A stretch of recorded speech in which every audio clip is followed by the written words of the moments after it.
अखंड विश्वाला शांतीचा, मैत्रीचा आणि करुणेचा संदेश देणारे महाकारुणी तथागत गौतम बुद्ध या स्वराज्याचे संस्थापक छत्रपती शिवाजी महाराज, महात्मा ज्योतिबा फुले, छत्रपती शाहू महाराज आणि संविधानिक भारताचे राष्ट्रपिता बोधिसत्व महामानव डॉक्टर बाबासाहेब आंबेडकर यांच्या विचारांना त्रिवार अभिवादन. सर्व महामातांना त्रिवार अभिवादन. विचार मंचावर विराजमान कार्यक्रमाचे अध्यक्ष आदरणीय चौकीकर सर, दफेदार साहेब, आमचे आंबेडकर साहेब, आमचे सर्वच विचार मंचावरील विराजमान सर्व पदाधिकारी आणि समोर बसलेल्या आया बहिणींना, बांधवांना, दफेदार साहेबांनी अतिशय उत्कृष्टपणे सांगितलं. निश्चितच साहेब, कारण अगर जिंदा हो तो जिंदा दिखाना चाहिए. आणि म्हणूनच बाबासाहेबांनी निश्चितच आपल्या या अगोदर 9 मार्च 1924 ह्याच पद्धतीने या मुंबईच्याच परळच्या दामोदर हॉलमध्ये आम्हाला हेच सांगितलंय. ज्या वेळेला बहिष्कृत हितकारणी सभेची स्थापना केली त्यावेळेला बाबासाहेबांनी हेच तर आम्हाला मूलमंत्र दिला होता, एज्युकेट, ॲजिटेट अँड ऑर्गनाइज. शिकवा, चेतवा, संघटित करा. परंतु डफेदार साहेब, आमच्या लोकांनी काय करून टाकलं, त्याचं शिका, संघटित व्हा, संघर्ष करा. म्हणजे तुम्हीच काहीतरी शिका, तुम्हीच काहीतरी संघर्ष करा, तुम्हीच तिकडे संघटित व्हा, आमचं तुमचा काही संबंध नाही. अशा पद्धतीने लोकांनी त्यांचं ट्रॅक बदलून टाकलाय. परंतु बाबासाहेबांनी असं कधी सांगितलं नव्हतं. बाबासाहेबांनी सांगितलं होतं शिकवा, म्हणजे त्या कार्यकर्त्यांना जे दिला होता साहेब, तुम्ही जाऊन लोकांना शिकवा. चेतवा, म्हणजे ते लोकांना जागवा. कारण जिवंत लोक जागे होऊ शकतात आणि त्या लोकांना जिवंत करा, त्यांना जागे करा, त्यांच्या चेतना निर्माण करा. आदरणीय भंतेजी बसले समोर, भंतेजींना माहिती आहे चेतना म्हणजे काय, त्याच्यात प्राण होता. चेतना निर्माण करा आणि त्या जिवंत झालेल्या लोकांना संघटित करा, तेव्हा ते संघटना टिकेल. हे बाबासाहेबांनी आम्हाला सांगितलेलं होतं. परंतु आम्ही साफ विसरलो, आम्ही रस्ता बदलला. मग या सगळ्या गोष्टी करायच्या काय?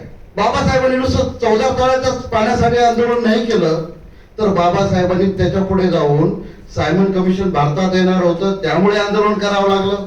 अनेक गोष्टी, काळा मंदिराचा सत्याग्रह करावा लागला, कारण गोलमेज परिषद येणार होती. आता ह्या गोष्टी मी खोलात जात नाही, वेळ कमी आहे, म्हणायला जायचं, मी काय बाकीच्या गोष्टीत बोलत नाही. परंतु आम्ही चळवळीत काम करत असताना आम्हाला बाबासाहेबांनी जो रिपब्लिकन पक्ष दिला, आम्हाला रिपब्लिकन पक्ष देत असताना बाबासाहेबांना ही अपेक्षा होती, ह्या देशातला तमाम जो कष्टकरी आहे, जो बहुजन वर्ग आहे, मग तो मुस्लिम असेल, ओबीसी असेल, एससी असेल, एसटी असेल, कारण या सगळ्यांना सोबत घेऊन आम्हाला काहीतरी करायचंय. या सगळ्यांचा रिपब्लिकन चळवळीत सहभाग असला पाहिजे. दफेदार साहेब, नुसतं आम्हाला तर आम्ही निश्चितच आंबेडकर चळवळी आपली निश्चितच आपल्या मुस्लिम समाजाचे आभारी राहील. प्रत्येक खानाची मदत नाही केली तर ज्यावेळेस बाबासाहेब गोलमेज परिषदेमध्ये गेले होते, त्यावेळेला गोलमेज परिषदेमध्ये आगा खानाने ज्या मुस्लिम समाजासाठी 14 मागण्या ठेवलेल्या होत्या, गांधीजींनी कुराण दिलं आगा खानाच्या समोर आणि सांगितलं, आगा खान जी, आप बाबा साहब को मदद नहीं करना है, ये कुरान पे हाथ रखो, तुम्ही या कुराणावर हात ठेवायला शपथ घ्या की मी बाबासाहेबांना मदत करणार नाही, तुमच्या 14 मागण्यांना मी विरोध करणार नाही. आगा खान काय बोलले, तुम्ही काही केलं, माझ्या मागण्या मान्य नाही झाल्या तरी चालतील. अगर आमच्या मागण्या चांगल्या असल्या तर निश्चितच आम्ही जर सच्चे असलो तर आमच्या मागण्या मान्य होतील. परंतु मी तुमच्या सारखी शपथ काय घेणार नाही, बाबासाहेबांचा विरोध करणार नाही, मी शेवटपर्यंत बाबासाहेबांच्या सोबत राहील. ही गोष्ट बाबासाहेबांनी, आगा खानाने त्यावेळेस मदत केली. परंतु दुसऱ्याही बाजूला बाबासाहेबांनी काय केलं, तर बाबासाहेबांनी संविधानामध्ये आम्हाला दिलेले मूलभूत अधिकार साहेब, म्हणून तर आम्हाला मूलभूत अधिकाराच्या माध्यमातून आज आम्हाला जर कलम 30 नसता तर आम्हाला मुस्लिम समाजाला आम्हाला शिक्षणाचा अधिकार घेता नसता आला, आम्ही अल्पसंख्याकांच्या शाळा काढता नसते आल्या, मदरसे चालवता नसते आले. आज त्याच्यावर गंडांतर आणण्याचं हे शासन काम करत आहे, परंतु तिथं बोलायला कोणी तयार नाही. आजही काय होतंय, नुसतं मुस्लिमांवर एका बाजूला मुस्लिम देश चालू करत असतानाच दुसऱ्या बाजूला मात्र एससी आणि एसटीलाही त्याच पद्धतीने चिरडलं जात आहे. एसटीना ज्या या आपल्या गुजरातच्या डांग जिल्ह्यापासून तर कलकत्त्याच्या 24 परगण्यापर्यंत संपूर्ण या भारत देशामध्ये जी खनिज संपत्ती आहे, 1100 लाख कोटी रुपयाची जी खनिज संपत्ती आमच्या खाली आहे साहेब, या आदिवासी लोकांच्या खाली आहे. आणि बाबासाहेबांची 5वी आणि 6वी अनुसूची त्याच्या आड येते.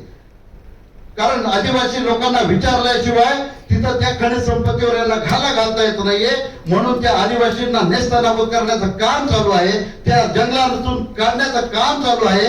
परंतु तिथं भांडणारा एकही आमचा म्हणजे बाकीचे पक्ष आम्ही मोग गिळून गप्पा आहोत. संसदेत फक्त बघायची भूमिका घेणारे, कारण कुठल्या तरी इतर पक्षांच्या, मी त्या दिवशी आम्ही मीटिंग मध्ये बोललो साहेब, चौकीकर साहेब आम्ही चर्चा केली. कारण काही जे लोक एससी आणि एसटीचे काही खासदार नाहीत का संसदेत आहेत, परंतु दुसऱ्याच्या मालकांनी त्यांच्या गळ्यात पट्टे घातले आणि त्यांनी जर सांगितलं भूक तर भुकणार आणि गप तर गप बसणार, अशा पद्धतीचे कुत्रे तिथं देऊन बसवलेले आहेत. आणि ते कुत्रे काही कामाचे नाही आहेत. त्याचं कारण हे आहे, हे याच्यासाठी गांधीजी कारणीभूत आहेत.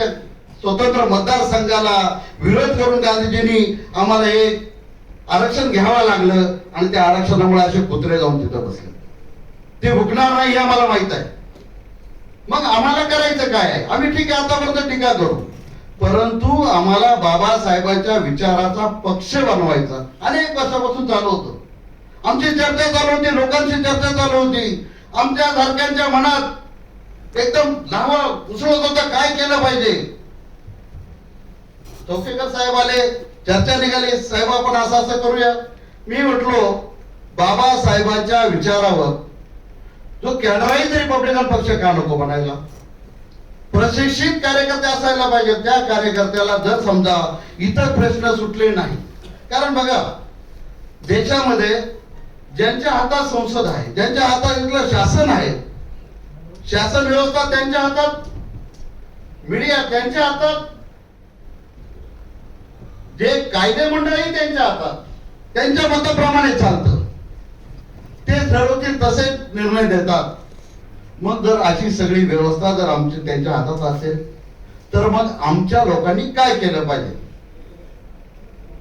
कुठल्याही आपल्या बाकीच्या गटांकडे किंवा आपल्या पक्षांकडे त्याचे उत्तर नाही, तर त्यावेळेला आम्हाला काहीतरी करावं लागेल. म्हणजे साहेब जर इथं मुस्लिमांनी काय खायचं, काय कपडे घालायचे याच्यावर बंधन आणले गेली, एससीनी काय करायचं याच्यावर बंधन आणली गेली. मग हे इथं आम्हाला सरकार न्याय देत नाही, न्याय व्यवस्था न्याय देत नाही. मग आम्हाला केलं काय पाहिजे, तर त्याच्यासाठी पर्याय Republican party of India democratic and socialist देऊ शकते. तो कसा, कारण कुठलाही देश हा 2 कायद्यावर चालतो. एक त्या देशा अंतर्गत चालणारा कायदा म्हणजे डोमेस्टिक लॉ, आणि आंतरराष्ट्रीय कायद्याला सुद्धा बांधील त्या देशाला राहावं लागतं म्हणजे इंटरनॅशनल लॉ. जर आम्हाला देशातल्या डोमेस्टिक कायद्यात जर आम्हाला काही